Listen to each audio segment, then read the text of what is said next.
Bom dia, queridos. Agora sim, né? A paz do Senhor. Quem nos assiste pela internet também, um bom dia. Que o Senhor Deus abençoe vocês aí, da mesma maneira que nós estamos sendo abençoados aqui. No próximo culto que tiver a dancinha, vocês têm que fazer também na casa de vocês. Amém? Só pegar o tema direitinho. Queridos, a nossa palavra para hoje será rompendo nas promessas de Deus.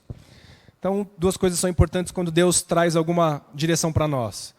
Então, se ele está falando de romper nas promessas, significa que elas não vão acontecer assim se você não fizer nada. Se você sempre ficar sentado como se fosse cair do céu. Uma das coisas que eu mais amo no Senhor é que ele, embora possa fazer isso, porque ele pode fazer o que ele quiser, ele é Deus, mas ele escolhe nos fazer participantes de tudo aquilo que ele está desenvolvendo. Nós somos participantes dessa obra que ele criou. Amém? Isso nos dá um senso de responsabilidade, mas também nos dá um senso de privilégio, sabe?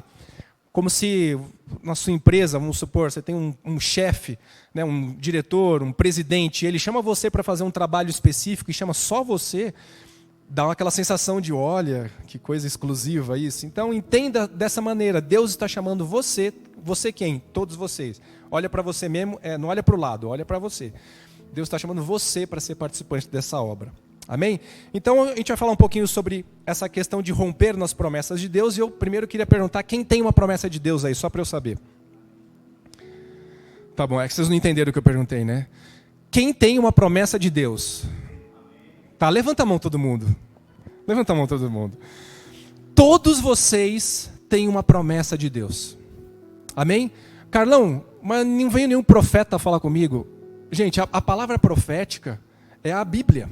O espírito da profecia se manifesta alinhado com a palavra profética. Então, embora talvez você nunca teve um profeta trazendo um recado para você, toda vez que você lê a sua Bíblia, lá existem promessas e promessas de Deus para a sua vida. Por isso que eu estimulo todas as pessoas que eu ministro, principalmente nas aulas que a gente dá lá em São Paulo. Falei, gente, vocês têm que ser leitores assíduos da Bíblia. Vocês têm que conhecer essa palavra, porque se Deus tem promessas na sua palavra e você não conhece o que está escrito lá, você não sabe qual é a promessa que Deus tem para você. Amém? E aí, para começar, gente, hoje eu vou fazer um brainstorm na cabeça de vocês, viu? Vocês não fiquem preocupados, não, que isso é importante. Mas eu queria começar contando uma história da Bíblia, obviamente, e eu queria que vocês refletissem sobre aquilo que eu vou estar lançando para vocês e que essas ideias pudessem permear no que tange aquilo que Deus quer estabelecer e como ela é estabelecida no final. Eu quero começar lendo um texto que está em Gênesis, no capítulo 15, versículos 13 a 14. E aqui é o Senhor Deus falando com Abrão, antes de mudar o nome dele para Abraão, né? E ele está contando sobre um evento futuro. Ele fala assim, então disse a Abrão, saibas de certo que peregrina será a tua descendência em terra alheia, e será reduzida à escravidão, e será afligida por 400 anos. Mas também eu julgarei a nação a qual ela tem de servir, e depois sairá com grande riqueza. Amém? Então aqui está falando de um período que iria acontecer lá na frente, com os filhos de Jacó, que iriam descer para o Egito, iriam ficar um tempo lá, onde José foi um instrumento de Deus para a restauração deles, né, porque havia fome na terra. E por conta disso, levantou-se um faraó que não conhecia José e escravizou-os. E aí a Bíblia está falando que seria afligido por 400 anos. Amém, gente? Quando você lê lá em Êxodo 12, no versículo 40, e aí nós já estamos falando da saída do povo, né, hebreu, do povo de Israel, do cativeiro do Egito. O versículo 40 fala, o tempo que os filhos de Israel habitaram no Egito foi de 430 anos. E agora? Perguntas. Pode existir algum erro de tradução aqui? E Deus falou que iam ser 400 anos e depois acabou sendo 430. Tem algum erro de tradução? Não. Se houvesse um erro de tradução, nós estávamos perdidos, gente. Porque a gente podia jogar a Bíblia fora, porque a gente nem sabe mais o que está escrito lá. Não há um erro de tradução, ok? Deus talvez tenha sido, assim, aproximado. Olha, Abraão, eles vão ficar lá por volta de, cerca de. Está escrito assim? Sim ou não? Não. Está escrito 400 anos. Mas, no entanto, eles ficaram 430 anos. Então, por que Deus deu uma direção e o que aconteceu foi diferente? Vamos falar sobre a questão da libertação desse povo. Quem é o grande responsável por isso? É Deus, é claro, amém, gente. Mas Deus levantou um homem para fazer isso. E esse cara, gente, era fora da curva. Porque ele falava com Deus face a face. Sabe, não tem nenhuma outra pessoa na Bíblia que eu conheça que o diabo estava contendendo pelo corpo dele. Então, tem uma certa relevância. Mas, eu queria pensar com vocês o seguinte: se foi Moisés o libertador, e eles tinham que passar 400 anos lá e passaram 430, tem alguma ligação talvez com esse libertador, não é? E aqui, gente, são só conjecturas, amém? Eu não vou entrar numa vereda estranha até para não confundir vocês. Isso não tem embasamento teológico, mas é só para a gente pensar nas coisas. Você concorda comigo que Moisés era o libertador que Deus queria levantar desde o começo? Sim ou não? Tipo, não é que Deus ia levantar uma pessoa e essa pessoa desistiu no meio do caminho, sabe? Sei lá, o Senhor queria levantar o Jemobel, mas aí ele falou: não, Senhor, sabe como é que é? Eu estou muito atarefado, tenho a minha casa para cuidar, eu tenho aulas para dar de piano, eu não vou poder, né, fazer nada. Aí o Senhor: tá bom, você não quer fazer? Eu vou levantar então Moisés. Não, não é isso. Moisés era o cara certo para o trabalho. Se Moisés era o cara certo para o trabalho, se Deus queria libertar o povo do cativeiro, e Deus já tinha estabelecido uma data, por que levou mais 30 anos?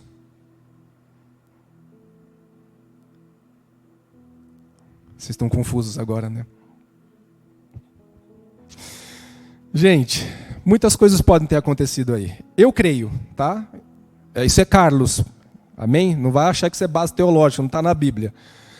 Mas eu creio no seguinte: quando Moisés viu o seu povo ser afligido e pegou aquele capataz, né, aquele trabalhador egípcio, açoitando o seu irmão, ele foi lá e matou o egípcio. Fez justiça com as próprias mãos. Você crê que isso era a vontade de Deus? Você crê que era realmente Deus dando uma ordem para Moisés: vai lá, mata o egípcio? Não, não era. E eu creio que essa ação que Moisés tomou acabou atrasando um pouquinho o projeto. Você está entendendo? Tá, vamos sair agora desse texto. Guarda só na sua cabeça isso. Agora eu vou te dar a base bíblica, tá bom? Vou te dar a base bíblica para você entender como é que funciona isso. Lá em Isaías 2, 3b, peraí que eu pulei alguma coisa aqui. Assim, lá em Êxodo 23, 26, desculpa, gente. Lá em Êxodo 23, 26, na primeira parte do versículo, está escrito o seguinte: não haverá mulher que aborte e nem estéril na sua terra. Quem foi que deu essa promessa? Quem? Deus. Foi Deus que prometeu: não haverá mulher que aborte, nem estéril na sua terra. Muito bom. Sara, esposa de Abraão, o que ela era? Rebeca, esposa de Isaac, o que ela era? Raquel, esposa de Jacó, o que ela era? Ana, esposa de Eucana, o que ela era? Isabel, esposa de Zacarias, o que ela era? A mãe de Sansão, essa eu falei na célula: Carlão, se é a mãe de Sansão não pode ser. Mas ela foi estéril. Agora eu faço uma pergunta para você: como Deus solta uma palavra profética dizendo: não haverá mulher que aborte nem estéril no teu meio, e as mulheres chaves da palavra foram estéreis? As mulheres que geraram os heróis da fé, que foram assim extremamente importantes para o projeto de Deus, eram estéreis, gente. Por quê? Entenda que debaixo de toda promessa do Senhor existe uma resistência. Eu não vim aqui hoje para causar temor na sua vida e nem tampouco para dar ibope para o adversário.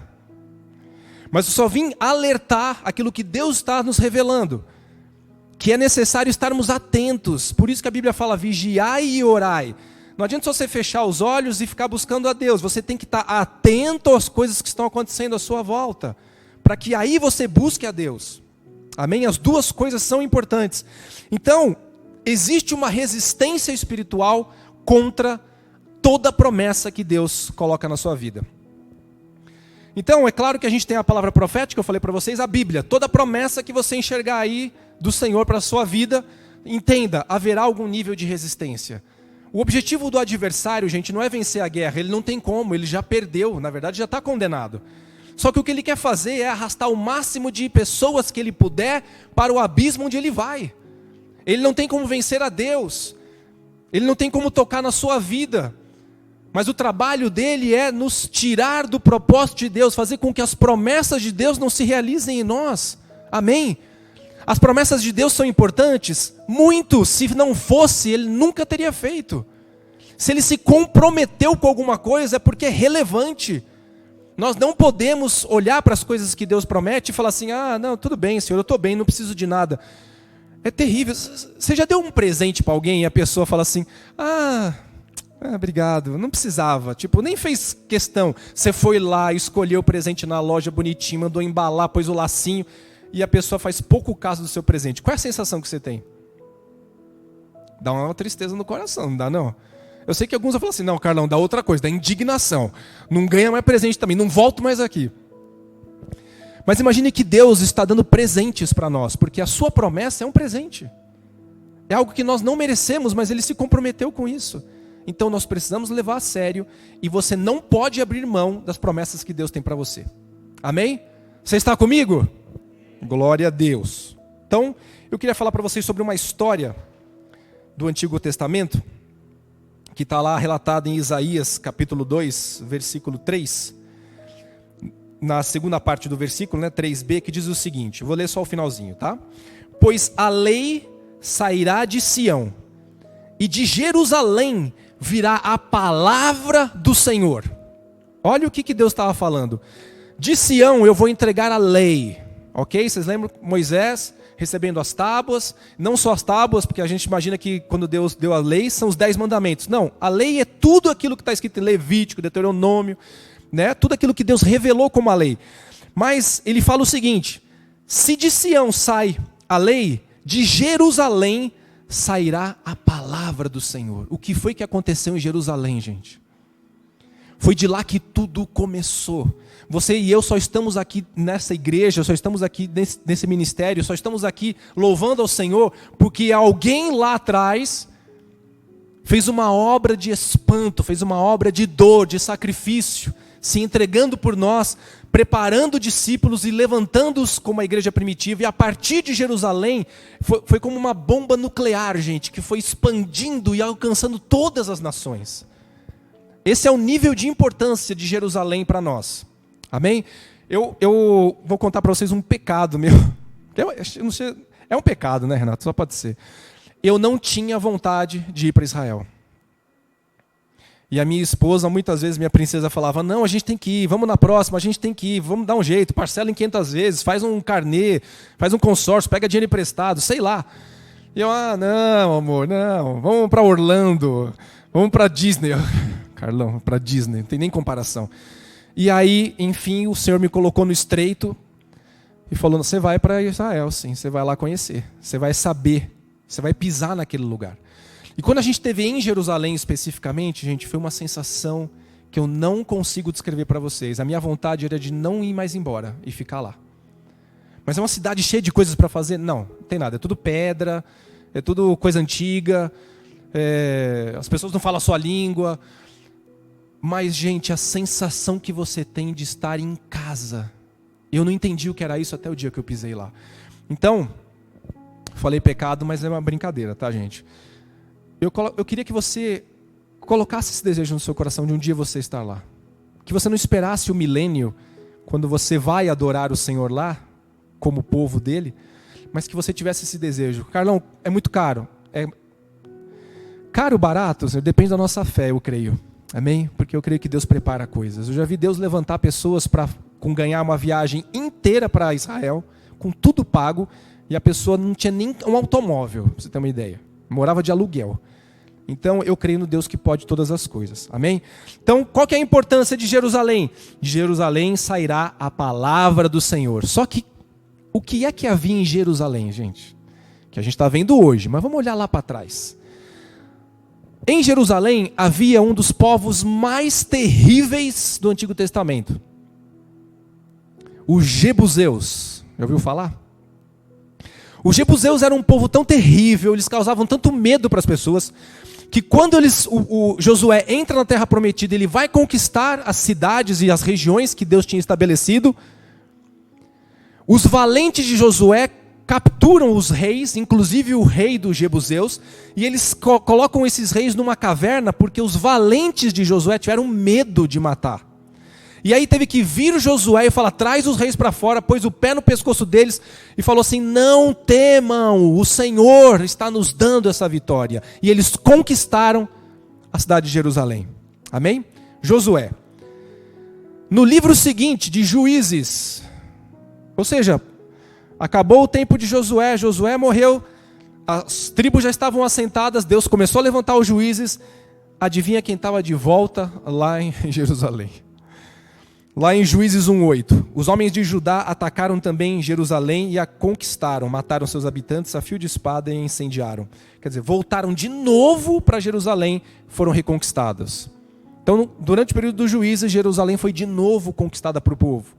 Agora, quando você olha 400 anos depois, já sobre Davi, a Bíblia fala que ele passou um tempo reinando em Hebrom, e ele olhava para Jerusalém e ficava escutando historinhas dos jebuseus que tinham voltado de novo lá, gente.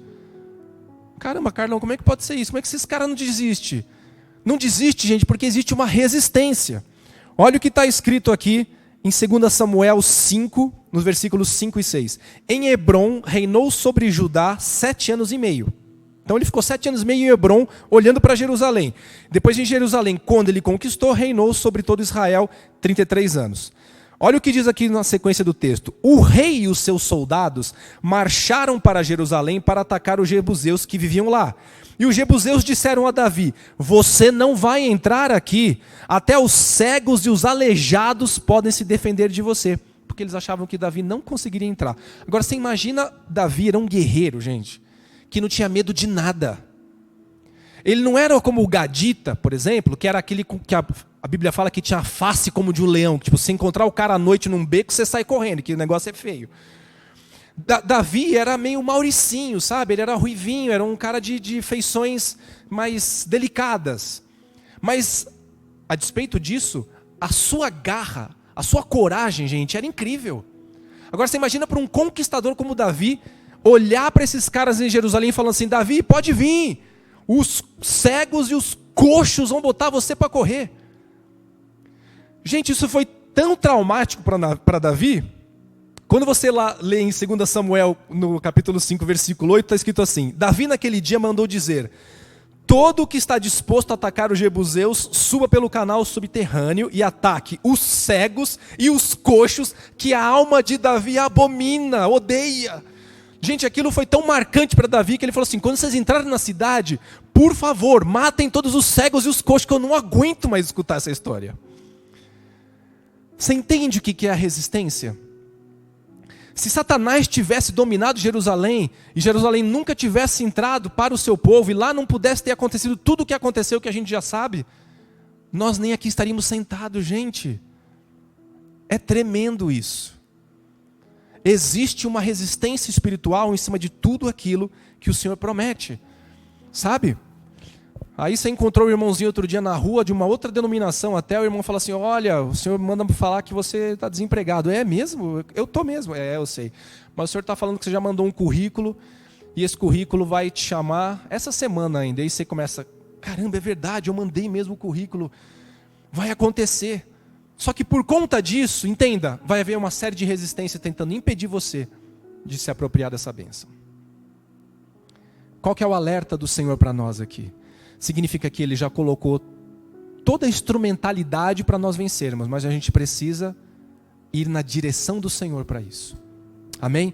Nós temos uma história na Bíblia, e nós vamos falar justamente sobre uma mulher que era estéril, e essa história dela é tão importante para nós, porque a maneira como ela rompeu, ou seja, a maneira como a promessa de Deus se cumpriu sobre a vida dela foi tão intensa, gente, que serve para nós como um direcionador. Amém? Uma coisa que é importante, eu não vim aqui para fazer um checklist com vocês, eu não vim aqui para falar para vocês seguirem uma receitinha de bolo para que as coisas aconteçam na sua vida. Amém? Você está me entendendo? Eu vim aqui falar sobre princípios de vida cristã que nos levam a viver as promessas de Deus. Quem quer viver as promessas de Deus? Você precisa viver todos esses princípios que a gente vai falar.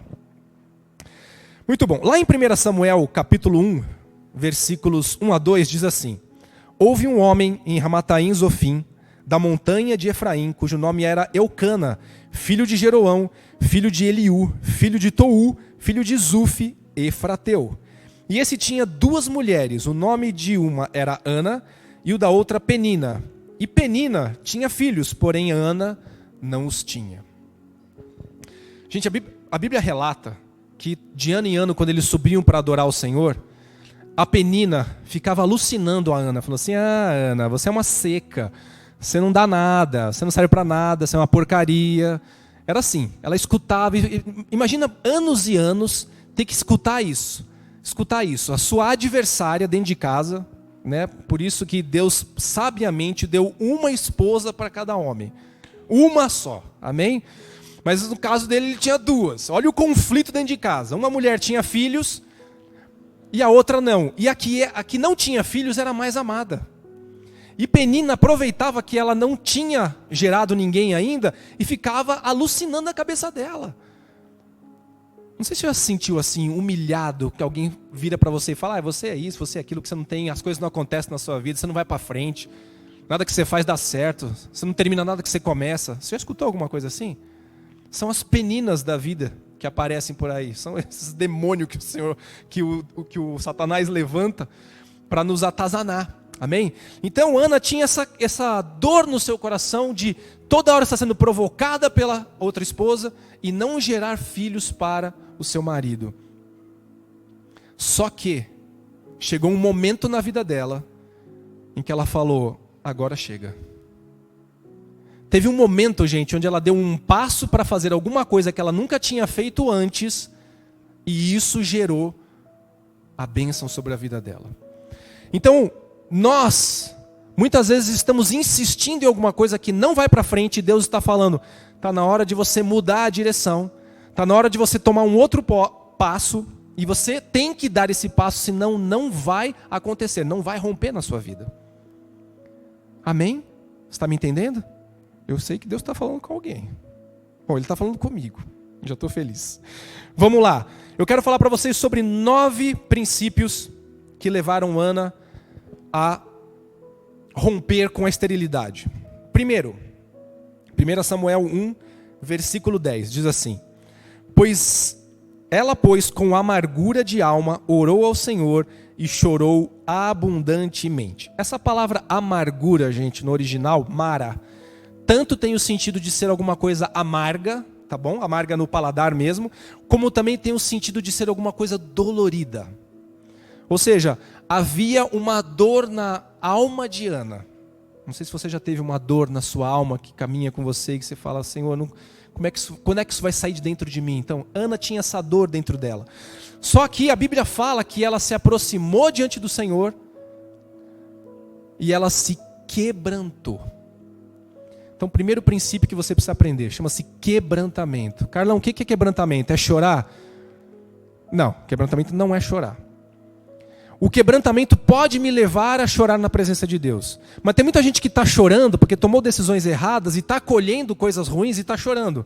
Mas não mudou nada. Tipo, só chora de tristeza, continua fazendo as mesmas coisas. Então chorar, gente, não toca o coração de Deus. Agora, o quebrantamento, sim. O quebrantamento, gente, é literalmente você se prostrar na presença de Deus e rasgar a sua vida, abrir ela inteira. Senhor, eu abro a minha vida inteira para o Senhor. Eu não resisto nada, eu não seguro nada, nada está oculto. Tudo eu quero abrir para o Senhor. Entrega. Sabe o que quando você quebra, significa que o que está dentro de você pode sair. Porque às vezes, gente, a gente fala muito sobre essa questão de nós formarmos mecanismos de defesa no nosso coração. Determinadas situações que a gente passa, a gente meio que blinda o nosso coração para evitar de passar pela dor. Só que quando você blinda o seu coração, ao mesmo tempo que você impede as coisas ruins de entrar, você também impede as ruins que já estão dentro de sair. E tem coisas dentro de nós que precisam sair, gente, precisam ir embora. Amém? Não podem ficar conosco. Quebrantamento é você entender que você precisa de Deus, é entender que Ele é tudo para você, e é entender que o que tem dentro de você precisa ser renovado constantemente. Amém? Às vezes, gente, é difícil de nós enxergarmos em nós mesmos até a dor, porque tem coisas que a gente carrega no subconsciente e vai pautar as decisões que nós vamos tomar, e a gente está tentando acertar e está errando. Por quê? Porque essas coisas estão dentro da nossa cabeça ali, maquinando sem a gente lembrar delas e nos desviando para um caminho que causa mais dor. Amém? Pessoas doloridas geram dor. Pessoas machucadas geram feridas. Amém, gente? Deus quer que você seja livre. Quebrantamento. Segundo princípio, no versículo 11 agora. E fez um voto, dizendo: Senhor dos exércitos, se benignamente atentares para a aflição da tua serva, e de mim te lembrares, e da tua serva não te esqueceres, mas a tua serva deres um filho homem, ao Senhor o darei todos os dias da sua vida, e sobre a sua cabeça não passará navalha. Deus deu alguma instrução para Ana? Ó, Ana, é o seguinte, eu sei que você está passando um momento difícil, mas eu quero te dar um filho. Só que é o seguinte, você vai ter esse filho e aí você vai me dar. Foi isso que está escrito aqui? Foi isso que Deus falou?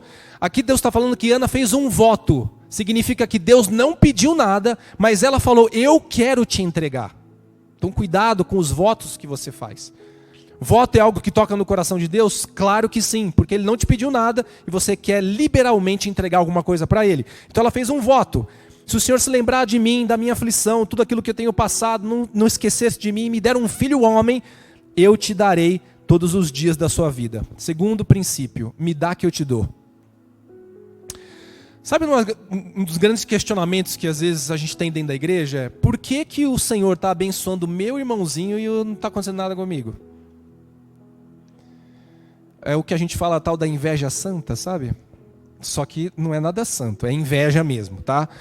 Isso acontece, gente, muitas vezes porque nós não estamos nos posicionando no lugar correto, onde Deus tem a nossa porção. Deus tem uma porção para cada um de nós, amém? Deus não tem um plano de Deus para a sua vida para ser uma vida arrastada, ruim, cheia de problemas, onde dá tudo errado. Mas Carlão, a sua vida não dá nada errado? Muita coisa. Mas a maioria, a grande maioria das coisas dá certo. A grande maioria das coisas é uma bênção. A gente passar por lutas é normal, gente. O próprio Senhor Jesus até deixou claro para que ninguém ficasse, né, com aquela neurose assim: eu devo estar com muito pecado na minha vida, que é tanta luta. Não tem nada a ver. Às vezes é por conta do próprio mundo que nós estamos. Nesse mundo tereis aflições, mas tem de bom ânimo. Então Jesus não queria que você passasse por aflições, Ele estava dizendo que vai acontecer. Agora, esse princípio me dá que eu te dou, é um princípio de desprendimento das coisas. Desprendimento. Gente, o sonho de Ana, a coisa mais importante para ela era ter um filho. Assim, eu não consigo, Carlos, chegar no âmago da questão daquilo que passava no coração de Ana para entender o quanto era importante para ela. E ela pega e fala assim: Senhor, se o Senhor me der o filho, eu te dou. Então, peraí, mas o filho não é mais dela, é do Senhor. E quando fala dar, gente, não é no sentido figurado. Era desmamar e entregar. Vai servir, vai ficar lá com o sacerdote. Não volta mais para casa. Quer dizer, parece meio ilógico até, né? Mas Senhor, eu quero muito ter um filho, mas assim que eu tiver eu te dou. Então, continua sem filhos. Não tem esse sentido? Mas ela fez um voto e falou: Senhor, eu entendo que é o Senhor quem me sustenta. Se o Senhor colocar nas minhas mãos, eu coloco nas tuas. Muitas coisas que a gente precisa e não tem condições de alcançar, quando a gente for orar, a gente tem que orar nesse sentido: Senhor Deus, eu não quero ficar preso. Meu sonho era ter uma casa maior. Para que você quer uma casa maior, meu filho? Para os meus vizinhos verem o quanto eu sou abençoado. Tá, filho. O problema é a motivação do seu coração. Agora, quando você ora assim: Senhor Deus, eu queria ter uma casa maior. Para que você quer, filho? Eu quero abrir uma célula. Eu quero juntar umas 30 pessoas na minha sala, 40. Eu quero fazer algo que adore o Senhor, sabe? Eu quero te entregar. Eu quero que o Senhor me dê essa casa, mas eu vou te entregar para que o Senhor use. Não importa se vai ter que trocar o sofá uma vez por ano, de tanta gente que entra, senta e levanta. Não tem importância, Senhor. Porque Deus quer que você seja livre. Lá em Tiago 4,3 diz assim: pedis e não recebeis, porque pedis mal, para esbanjardes em vossos prazeres. Então, Carlão, quer dizer que eu não posso pedir nada que seja alguma coisa que eu goste? Gente, não vamos ser, radicais e colocar Deus numa caixinha. Eu sempre falo para vocês, Deus tem os seus mimos. Deus tem os seus mimos. São coisas que a gente não precisa para viver, mas Ele tem prazer em nos dar. Não sei se já contei esse testemunho para vocês. Quando eu era solteiro ainda, eu comprei meu primeiro apartamento, eu vendi o carro que eu tinha. Eu sempre gostei muito de carro, gente, já falei isso para vocês, né? Eu vendi o único carro que eu tinha, eu andava com o carro da empresa.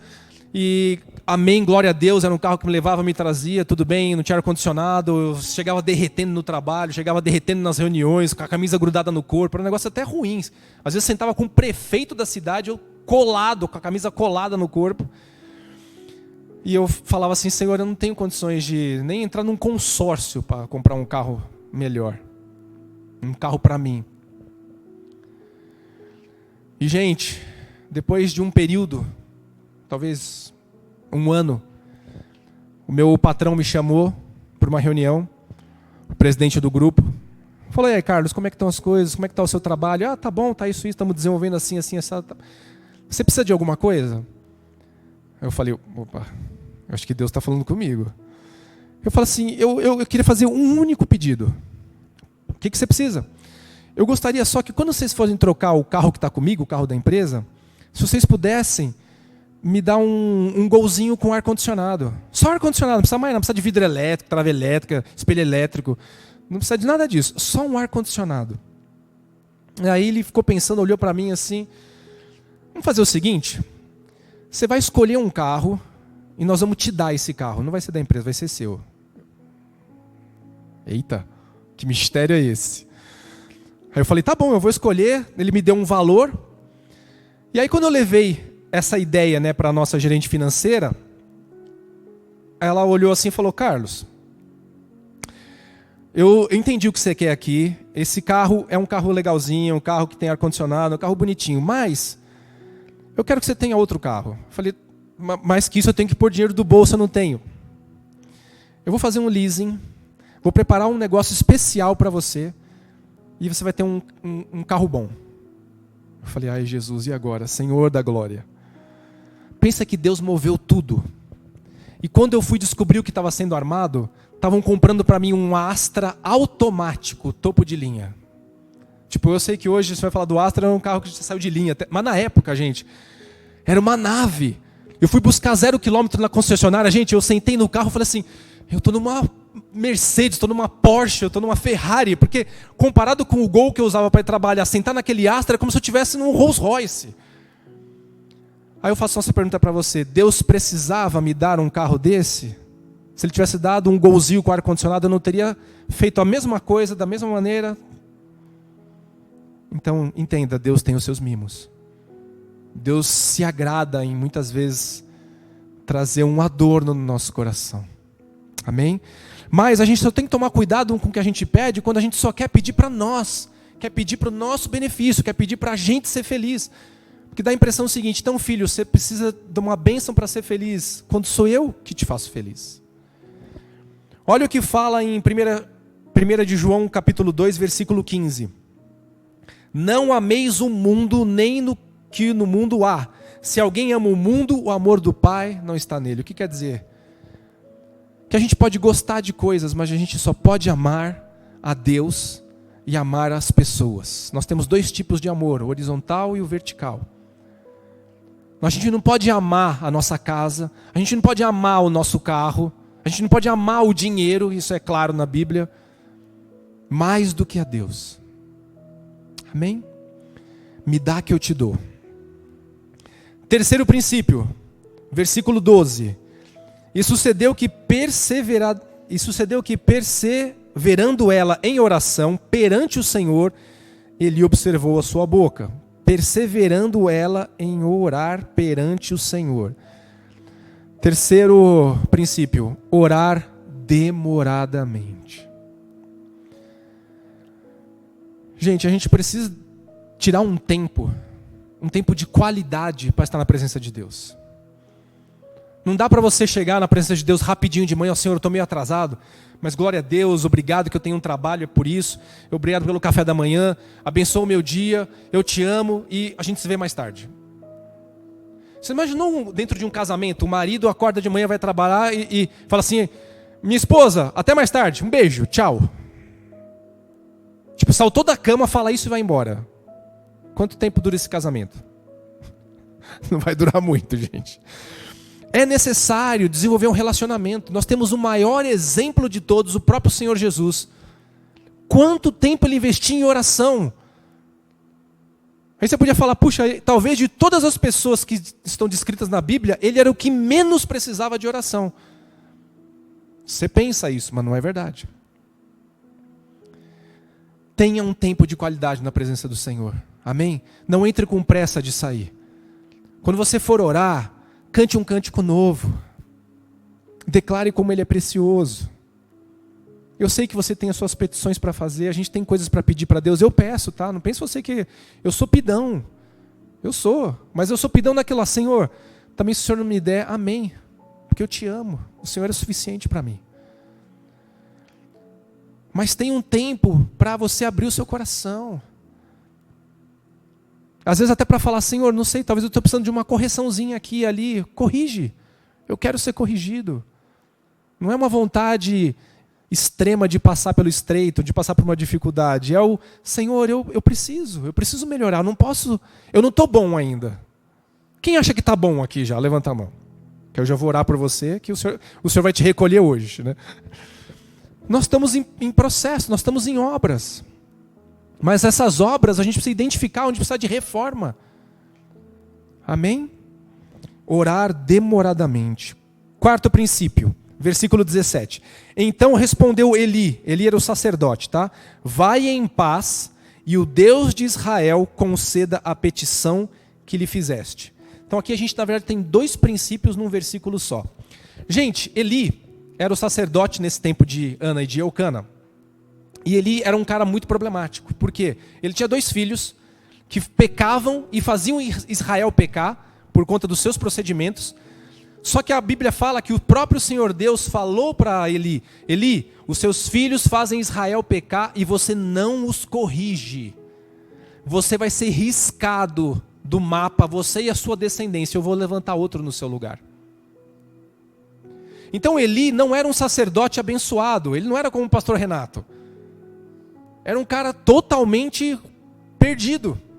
Só que, porque ele falou para ela assim, vai em paz e o Deus de Israel conceda a tua petição. Vou falar primeiro desses dois princípios. O primeiro, concordância. Mateus 18:19. Em verdade também vos digo que se 2 entre vós sobre a terra concordarem a respeito de qualquer coisa que porventura pedirem, ser-lhe-á concedida por meu Pai que está nos céus. Por que Deus estabeleceu um princípio de concordância? Porque nós fomos criados para vivermos em comunidade. Amém? Então tem muita gente que acredita que entregar a vida para Jesus é ficar em casa, não precisa vir na igreja. Tem que vir na igreja, tem que ter vida de comunhão com os irmãos. Porque é assim que nós vamos orar em concordância. Você sabe o que quer dizer amém quando você fala no final da oração? Ah, Carlão, não sei, eu aprendi que tinha que falar amém, eu só repito. Não repita as coisas, você precisa saber do que se trata.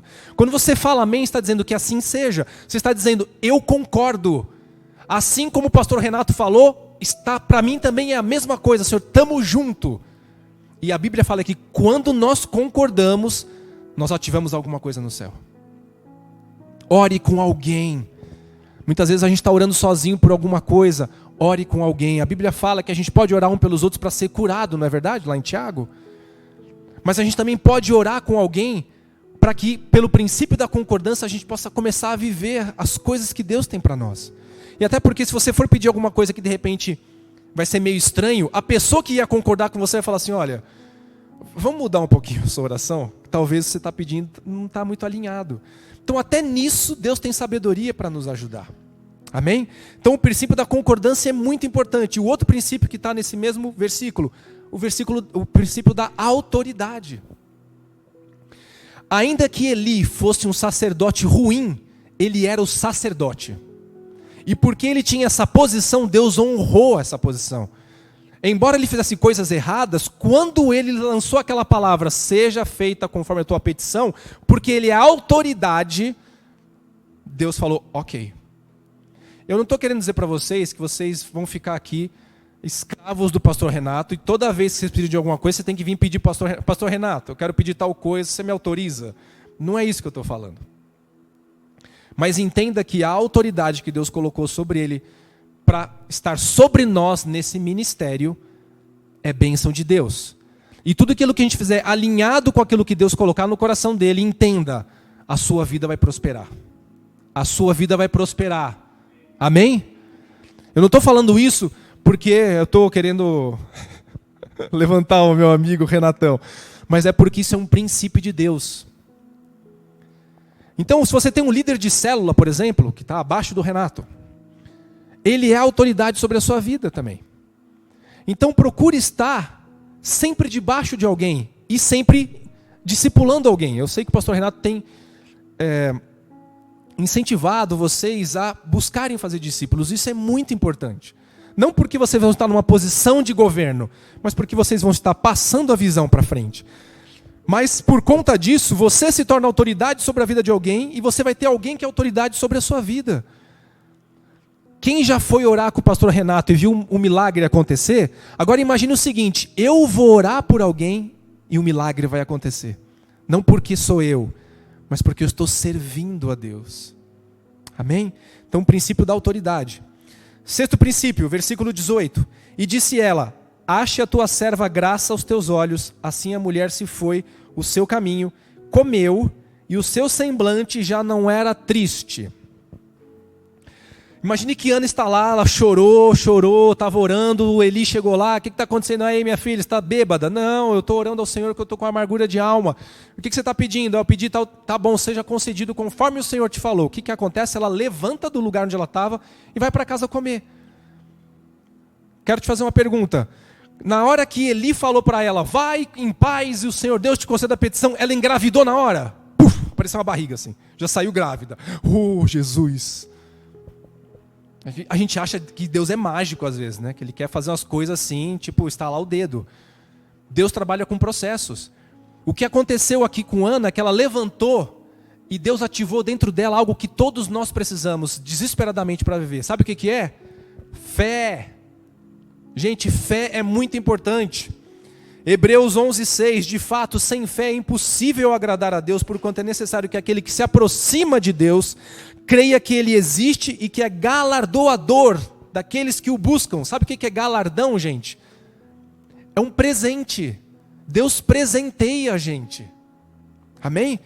Então, sem fé é impossível agradar a Deus. Mas olha o que o Senhor Jesus falou lá em Lucas 18:8.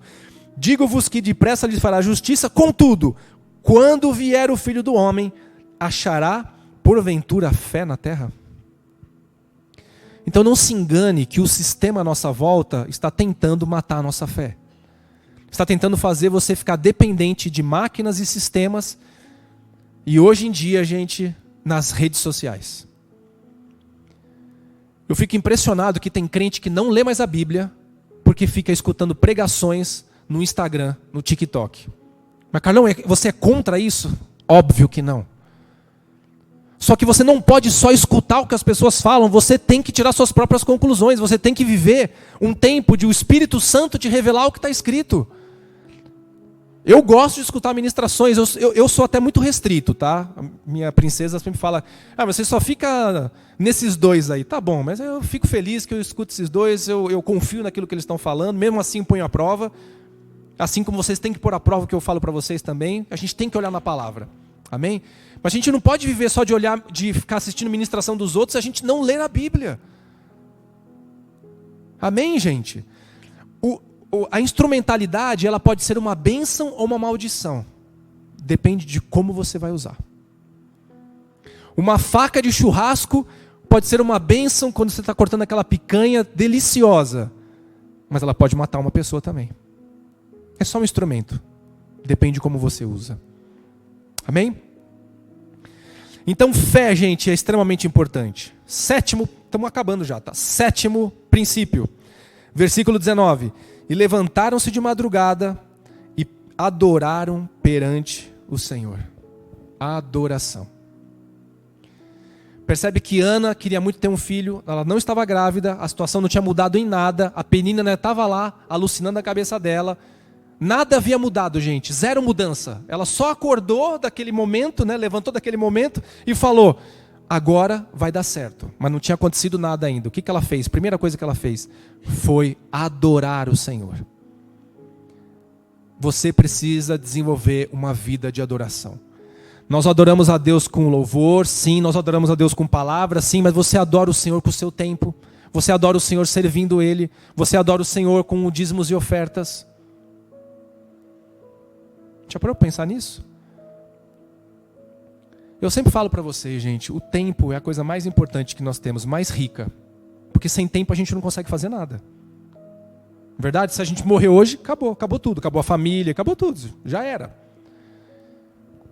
Agora, o quanto do nosso tempo a gente está ofertando para Deus? Quanto do seu tempo você está ofertando para Deus? E Ele deseja demais o seu tempo. Ele não vai exigir isso de você, mas Ele deseja demais. E eu faço uma pergunta para você pensar. Se Deus deseja isso, eu não deveria estar fazendo por amor a Ele? Porque Ele merece? Porque eu não mereço, mas Ele merece. Tudo que Ele faz por mim, tudo como Ele me sustenta, como Ele me livra. Adore ao Senhor. Amém? Adorar não é só você vir aqui na igreja e cantar um louvor, que é sempre uma bênção aqui, sempre uma bênção. É uma forma de adoração. Mas tem tantas maneiras que você foi chamado para adorar o Senhor. E Ana estava adorando a Deus e a bênção não tinha chegado, sabe? Porque muitas vezes a gente quer adorar a Deus depois que a bênção chegou. E aí você vê tanta gente que posta no Instagram, estou viajando de primeira classe para Dubai, o Senhor é lindo, Ele preparou tudo. Eu fico às vezes indignado, falando, eu não posto essas coisas. Não é, princesa? Mas está errado? Não é questão de estar errado ou estar certo, gente. É que é muito fácil a gente falar para todo mundo, olha como Deus é lindo, ganhei um carro novo, uma casa nova, ganhei, sei lá, uma promoção, estou o dobro do meu salário. Mas só que Deus quer que a gente adore a Ele quando as coisas ainda não aconteceram. Quando você olha para frente, a tempestade está lá na sua cara, tudo, sabe aquele céu cinza todo enrolado, vento para todo lado, relâmpago. E Ele está falando, adore. Amém? É fácil adorar quando está tudo dando certo. E não está errado a gente fazer isso, a gente tem que continuar adorando quando está tudo dando certo. Mas a gente tem que principalmente lembrar de adorá-lo quando as coisas ainda não aconteceram. E o último princípio, gente, está no versículo 19, na parte B, na segunda parte. Então eles foram adorar o Senhor e voltaram, e chegaram à sua casa em Ramá, e Eucana conheceu a Ana, sua mulher. Agiu. O que Ana queria? Um filho. Ia ser gerado do sobrenatural? Não, só um foi gerado do sobrenatural, que é Jesus. Então se ela queria ter um filho, ela tinha que encontrar com o marido dela. Não tinha outro jeito não, gente. O que ela fez? Vamos lá, maridão, que é hoje o dia da virada na minha vida. Você entendeu? A fé que já havia no coração dela, tudo aquilo que ela se posicionou diante de Deus. Maridão, vamos fechar com chave de ouro. Abre aquela garrafinha de vinho, prepara os petiscos, que é hoje. Brincadeira, tá, gente? Só estou dando um ar romântico aí. Nós precisamos agir de acordo com a nossa fé. Falei para vocês no começo da ministração, se você vai ficar sentado esperando cair do céu, não vai cair. Então você imagina que você está pedindo uma casa nova, ela não vai cair do céu na sua cabeça, porque se o Senhor jogasse a casa na sua cabeça, você ia morrer, então não ia adiantar nada você ganhar a casa. Você precisa agir na direção de Deus. Senhor Deus, eu preciso de um emprego, faça um currículo, envie, vá fazer entrevistas, procure pessoas, mas não faça só isso, porque entenda a sequência dos eventos. A última coisa que Ana fez foi agir. Primeiro Deus, primeiro eu vou me quebrantar, primeiro eu vou adorar, Primeiro eu vou deixar a fé do Senhor entrar e multiplicar dentro de mim. Aí no final eu vou agir. Tem gente que primeiro entrega o currículo e depois ora. Tenta fazer o inverso. Primeiro ora, mas depois vai lá entregar o currículo. Amém? Se a gente quer restauração na nossa vida, se a gente quer ver milagres de Deus na nossa vida, nós temos que agir de acordo com a fé que o Senhor nos deu. Sabe quem Ana gerou? Ninguém mais, ninguém menos que Samuel. Gente, Samuel foi o último dos juízes e ele foi sacerdote também. Foi ele quem ungiu Saul e depois ungiu a Davi, rei de Israel. Esse era o nível de importância do pequeno Samuel. Ainda criança, quando ele foi levado para o templo, Deus acordou Samuel, falando: Samuel, Samuel. E ele, assustado, achou: acho que é o Eli. Ele foi até lá: o senhor me chamou? Não, não te chamei nada, volta a dormir, menino. Samuel. Quem de nós não gostaria de estar dormindo de madrugada e de repente está lá o Senhor se manifestando? Não é? Isabel, Isabel. Você vai acordar assustado: meu Deus. Samuel tinha uma intimidade com Deus tremenda. Ana entregou Samuel. Sabe quantos filhos ela teve? Mais 5. Entregou um, ganhou 5. Olha que coisa tremenda, gente. Tudo aquilo que nós fazemos alinhado com o propósito de Deus, com a promessa de Deus, multiplica sobremaneira nas nossas vidas. É para nossa alegria? Claro que sim. Deus quer que nós sejamos felizes. Mas é principalmente para sermos instrumentos na vida dos outros. Para sermos instrumentos de alegria na vida dos outros. Amém? Queria que você fechasse os seus olhos. Que você meditasse sobre um pouquinho da que a gente falou aqui. Sabe, esses princípios, o objetivo deles não é fazer com que na sua vida as coisas vão se realizando e cada vez você vai sendo mais abençoado. Mas é que através desses princípios você possa cada vez mais agradar o coração do seu Pai Celestial. Que você possa cada vez mais trazer alegria no coração do seu Pai Celestial. Viver as bênçãos de Deus é consequência de ter um relacionamento com Ele, de estar experimentando o melhor dEle, de saber o amor que Ele tem pela sua vida. Amém? Eu queria que você refletisse sobre isso que foi falado hoje aqui. E se você tem promessa na sua vida e o negócio parece que está enroscado, hoje isso é dar um passo de fé.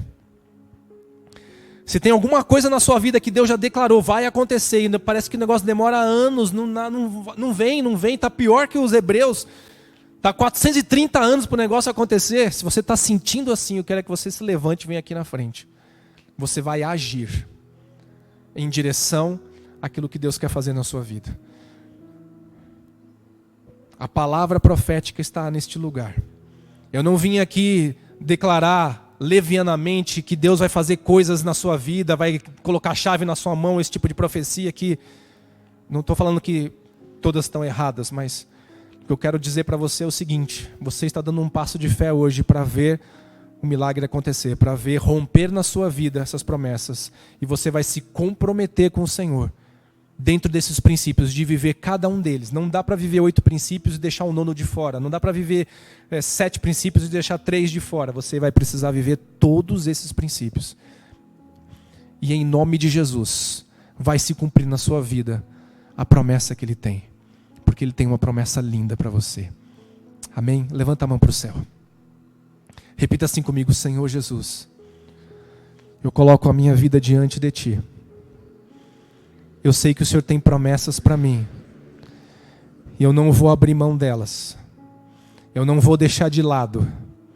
Porque se o Senhor prometeu para mim, é porque é importante. Não é só importante para a minha alegria, mas é importante para a realização do Teu propósito em mim. Por isso, nessa manhã, eu me comprometo com o Senhor a ficar firme nos Teus princípios, até que se cumpra tudo o que o Senhor deseja para a minha vida. E eu sei eu estou bem certo que vou viver o melhor do Senhor, a começar da tua presença, a começar do teu amor, mas também, Senhor, os mimos que o Senhor tem, que eu não abro mão, porque sei que o Senhor quer me adornar de maneira particular e especial. Amém. Senhor Deus, na tua presença nessa manhã, eu quero te louvar e te exaltar por cada vida aqui. E cada um, Senhor Deus, que corajosamente falou: Senhor, eu não aguento mais ver as promessas que não se realizam, eu não aguento mais, eu estou que nem Ana, meu coração dói. E eu sei que o Senhor sonda os corações, e o Senhor conhece a dor do nosso coração, sabe? Aquele lugar realmente, papai, que é difícil mesmo. Mas eu quero te louvar nessa manhã, porque o Senhor está fazendo algo novo aqui no nosso meio. Eu quero te exaltar por essas promessas que vão se cumprir no teu tempo, e mesmo que elas demorarem mais um pouquinho, o Senhor está dando hoje um combustível para cada um aqui, e até o fim. Não vão desistir, não vão murmurar, não vão olhar para trás, mas vão até o fim, até o dia que essa promessa se cumprir, e estiverem aqui na frente, no altar, para poder dar o testemunho daquilo que o Senhor fez. Pois como está escrito, grandes coisas fez o Senhor por nós, e por isso estamos alegres. Que seja assim na vida de cada um aqui, em nome de Jesus, que se movimentou na tua direção, Senhor. E Senhor, eu quero receber esses testemunhos, eu quero ouvir esses testemunhos daquilo que o Senhor vai fazer na vida de cada uma delas, em nome de Jesus. Eu os abençoo para que experimentem algo do Senhor como que nunca viveram antes. Que hoje vai virar uma chave, Senhor, no sentido figurado, no sentido de que elas vão dar novos passos, vão dar uma nova direção, vão se movimentar de uma maneira diferente e vão experimentar o teu agir sobre a vida delas, em nome de Jesus, em nome de Jesus. Senhor Deus, eu também quero abençoar o teu povo que está aqui hoje, esse povo lindo que o Senhor separou. Papai, é a tua família. São as pessoas que o Senhor tanto ama, são as pessoas que o Senhor resgatou, Senhor Jesus. Eu oro para que a tua presença seja constante nas suas casas, nos seus casamentos, nas suas famílias. Eu oro, papai, para que haja graça sobre graça, favor sobre eles. Que a tua bênção esteja continuamente sobre os seus lares, prosperando os seus caminhos. Mas também, Senhor, eu oro para que eles sejam cada dia mais instrumentos nas tuas mãos, que eles tenham coragem de falar: Senhor, eu não sei o que fazer, mas eu quero fazer. O que eu não posso mais é ficar, Senhor Deus, sem te servir de alguma maneira. Eu não sei se eu tenho que falar com alguém de Jesus, eu não sei se eu tenho que orar por alguém, eu não sei se eu vou vir trabalhar de diácono na igreja, eu não sei se eu vou vir varrer o chão da igreja no final de semana. Eu não sei, Senhor, mas eu não aguento mais viver sem poder te servir de alguma maneira, entregar o meu tempo para ti e falar: Senhor, é fácil falar eu te amo, mas eu quero provar que eu te amo, entregando o melhor do que eu tenho. Abençoa o teu povo sobremaneira, Senhor, em nome de Jesus, em nome de Jesus. Aleluia, gente. A gente não terminou ainda, eu queria chamar aqui na frente agora o Diego e a Jennifer. Vocês podem se sentar, já receberam, amém? Já receberam. O Diego e a Jennifer estão fazendo 12 anos de casado, não é isso? Olha, número profético, hein? Queridos, casamento é uma bênção, mas muitas vezes temos muitas lutas. Não pense que vocês passaram sozinhos as suas lutas. Todos nós casados aqui passamos por muitas lutas. Temos nossos dias difíceis, mas o casamento é tremendo. A instituição mais tremenda que Deus criou é o casamento. É nela que se forma a família, é nela que se passa de geração em geração os princípios e os valores. Então o casamento é um projeto que vem do alto mesmo. Desacreditado hoje no mundo, pregado como uma porcaria, a tal ponto das pessoas não quererem mais se aliançar, porque não, vai que não dá certo. Mas uma vez que você se aliancia, não tem mais como não dar certo. Sabe, as tempestades podem vir, as tormentas podem aparecer, e às vezes o barco pode até virar. Mas é o Senhor Deus que te faz andar sobre as águas. Amém? E a minha oração hoje, eu vou orar por vocês, mas a minha oração é que vocês vivam um tempo dentro do casamento de vocês como vocês nunca imaginaram na vida de vocês. Que seja um tempo de uma restauração e de uma lua de mel tão intensa, que isso é o adorno do Senhor, esse é o presente do papai para vocês. Vocês vão viver coisas incríveis, porque vocês ficaram firmes, estão firmes e permanecerão firmes. Amém? Senhor Deus, quero colocar a vida do Diego, quero colocar a vida da Jennifer diante do teu altar. Quero te agradecer, Senhor Deus, por essa casa sacerdotal. Eu quero te agradecer porque o Senhor é Deus de oportunidades e o que importa não é o que ficou para trás, mas é o que está à frente. E à frente deles há um ministério, à frente deles há um chamado, à frente deles há alegria, prazer, à frente deles há conquistas. Senhor Deus, nós queremos te agradecer por esses 12 anos que se passaram, Senhor, mas profetizar e declarar nos próximos 12 e nos 12 que virão depois, anos cada dia melhores, anos, Senhor Deus, de entendimento, de comunicação, anos de paz, anos de prosperidade, anos de bênçãos, anos de conquistas, que eles sejam, Senhor Deus, cada vez mais instrumentos. Papai, em nome de Jesus, usa a vida deles, Senhor Deus, no que tange esse ministério. Quando for falar de casamento, eles sabem o que é, eles sabem quais são as lutas, eles sabem quais são as derrotas, e que eles possam ser, Senhor Deus, instrumentos de bênção para a restauração de casamentos, em nome de Jesus. Senhor Deus, prepara um tempo adiante deles como que eles nunca imaginaram, Senhor Deus, um tempo de viver uma alegria tão plena dentro da sua casa, Senhor Deus, com todas as coisas, alegria nas pequenas coisas, alegria nas grandes coisas, em nome de Jesus. E nós declaramos todo o intento de Satanás, Senhor Deus, toda seta inflamada lançada, todo o levante do adversário, caia por terra agora em nome de Jesus. Em nome de Jesus, nós como igreja aqui, debaixo do sangue de Jesus e da autoridade do Cordeiro, do leão da tribo de Judá, nós declaramos, Senhor Deus, a vitória sobre esse casamento, sobre essas vidas, em nome de Jesus, em nome de Jesus. Amém. Parabéns, queridos, parabéns por mais esse ano, glória a Deus, viu? Deus abençoe. Aleluia, Jesus. Glória a Deus, queridos. É tão bom estar com vocês aqui. Quem sabe um dia o Senhor me traz de uma vez, né?